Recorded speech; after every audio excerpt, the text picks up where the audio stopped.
Friends, recently I received a new calling, a calling of love and compassion. Over the years, I've been ministering in my home diocese of Imus as a priest and later on as its bishop. Tomorrow, by the unfathomable words of the Almighty God, I'll be moving to another phase of my ministry as the Archbishop of Manila. Sa ating Facebook page, marami po ang nagtatanong kung ano ang trabaho ng obispo o arsobispo. Kaya naman po ngayon atin itong tatalakayin. Come and join us. Let us get to know the appointed servant leaders of our church.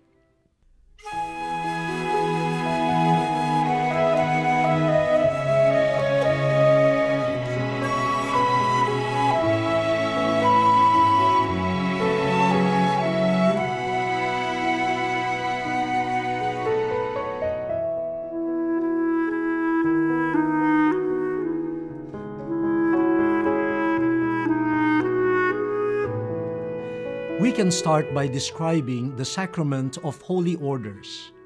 According to the Catechism of the Catholic Church, holy orders is the sacrament through which the mission entrusted by Christ to His apostles continues to be exercised in the church that He built. Siguro ang tanong ninyo ay, ano ang misyon na ito? Sa ating pagbabasa ng Biblia, ating mababanaagan na ang misyon ni Kristo ay ibalik ang lahat ng nilalang sa Diyos. Ito ay ginawa niya sa pamamagitan ng kanyang pangangaral, paghihilom at pag-aalay ng kanyang sarili sa krus upang tayo'y masagip mula sa ating mga pagkakasala. Bagaman hindi matutumbasan ang pag-aalay ni Kristo sapagkat ito ang pinakadakila, ang ating mga pari ay nagsusumikap upang ang mga tagasunod ni Kristo ay manatiling nagbabaga ang paniniwala sa nag-iisang Diyos. Now, this sacrament of holy orders has 3 degrees. First is the diaconate. Second is the presbyterate. And finally, the episcopate.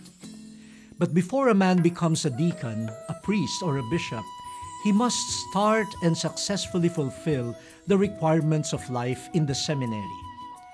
In the seminary, the candidates study philosophy and theology. They also undergo formation in prayer and the spiritual life, in community living, and in various ministries, especially to the poor and the needy. Once they have successfully finished their seminary formation, they will be ordained to the diaconate. A deacon, or diakonos in Greek, which means servant or waiting man, assists the bishop and priests in proclaiming the Word of God, in the administration of sacraments, especially the Eucharist, baptism, and marriage. And the deacon also performs the ministry of charity in the name of the church. After fulfilling the first stage, the deacon will be ordained to the presbyterate. He will now be the co-worker of the bishop in pastoral leadership. Consecrating his life to Christ and his mission, he will preach the Word of God, administer the most significant liturgical acts like the celebration of the Mass, confession, matrimony, and the anointing of the sick, and be a visible sign of Jesus the Good Shepherd in the community he is serving. In some cases, by the calling and grace of the Lord, a priest is ordained to the episcopate, the fullness of the priesthood or sacred ministry. Now, a bishop serves not only a parish, but a greater community of faith, which we call a diocese, a particular church. Fulfilling the prophetic, priestly, and shepherding office of Jesus, the high priest, a bishop represents his diocese and the communion of the universal church.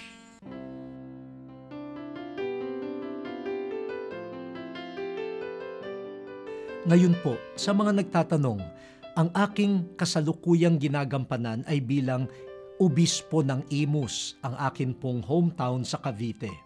Katulad po ng aking nasabi, ang aking kasunod na gagampanan ay bilang bagong arsobispo ng Maynila. And it is better for us to make these things clear.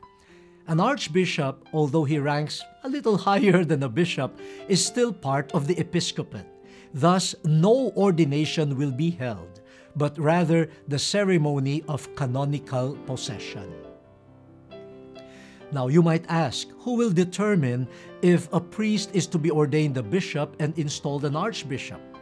Friends, it is the Holy Father, the Pope, who decides on this matter after a thorough consultation, deliberation, and discernment process. Your next question might be, why is the Pope the one who decides on this matter? Well, friends, we recognize him, the Supreme Pontiff, who, according to Lumen Gentium, is the successor of Peter.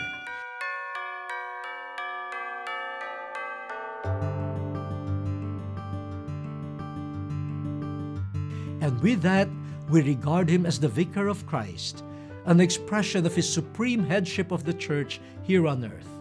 And this vicarial power, we believe, was given by Jesus to Peter when the Lord said, "Feed my lambs, feed my sheep." You might also ask, does being an archbishop make one automatically a cardinal? Definitely not. A cardinal is a senior ecclesiastical official of the Church. The cardinals are collectively called the College of Cardinals, and one of their tasks is to advise the Pope on delicate ecclesiastical matters.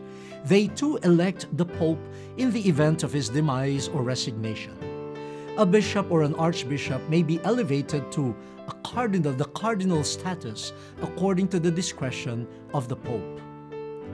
Here in the Philippines at present, we have 3 living cardinals.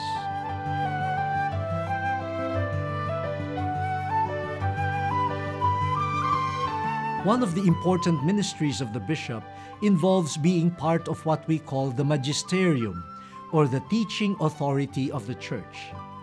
The bishop is magister, or teacher, with his fellow bishops.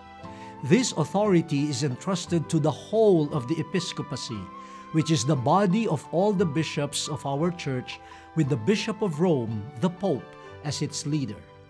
Together, as the magisterium, they have the task of interpreting the Word of God authoritatively. So, friends, we hope that we have given you a simple understanding of the noble ministry of the bishop. I would like to appeal to all of you to pray for us who are called by the Lord to spread His good news and to tend His flock. In our prayer, let us ask for the intercession of Saint Jean-Marie Vianney, the model of all priests. And on a personal note, I am inviting all of you to join me in prayer as I embrace my ministry in the Archdiocese of Manila. Above all, it is the Lord. Till our next meeting, may the good Lord bless us all.